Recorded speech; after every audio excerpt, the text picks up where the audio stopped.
My college ex-boyfriend proposed after 1 month of dating. We were engaged for 3 years and it cost me $10,000. The shooting literally happened right outside my bedroom window, so I honestly thought my dad was being genuine when he said that we were moving within 3 weeks. We have family down south, so it really wasn't like strange for us to just pack up and dip. For about 2 weeks, I would ask my dad and John consistently like if they were sure that this was the plan, because I didn't want to drop my classes and I also didn't want to like resign from my jobs if we were truly going to be staying here. I remember my dad telling me that my jobs weren't important because they weren't really going to get me anywhere. And he was telling me that community college wasn't going to get me a degree, so both of those things could wait.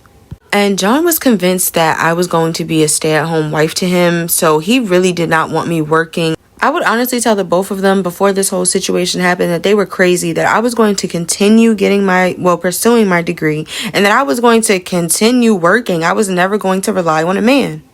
My father would often insinuate that my very go-getter spirit was going to be the reason why I would end up a single woman. He would say like my drive and ambition was too much and I wasn't leaving any room for a man to really come in and see my softness.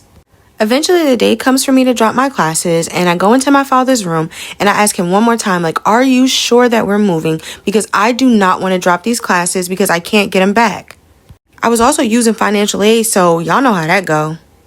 My father looked at me and was like, you can stay here if you want, but I'm leaving at the end of this week, so you do whatever you need. So at this point, I'm like, okay, my father is dead serious. So I go down to the campus and I formally withdraw from my classes. I also send an email to 2 of my favorite professors that I've made so far, and I let them know that due to a family situation, I'm no longer going to be able to continue going to school. Now, both of these professors had grown very fond of me, so they're asking me questions and they're just trying to see if there's any way possible that I can continue my education, because they both know how important it is to me. I'm embarrassed about the shooting and like my living lifestyle, so I don't tell them about that, but I do tell them like it's extenuating circumstances and unfortunately I'll be moving out of state. They both wish me well and pretty much beg me to find a way to continue my education, and they also give me their contact information just in case I need anything academic-wise. After having to withdraw from my classes, I'm honestly just feeling like this is VSU all over again, so I am feeling super defeated at this point, but I'm getting ready to move down south, so I'm feeling like, you know what, I'll just try again. Now, when I went up to the campus, it was on a Thursday, and my dad said that he was leaving at the end of the week, so I'm assuming that we're leaving Sunday at the very latest. So when Tuesday rolls around, I muster up the strength to ask when we're finally going to begin packing our stuff.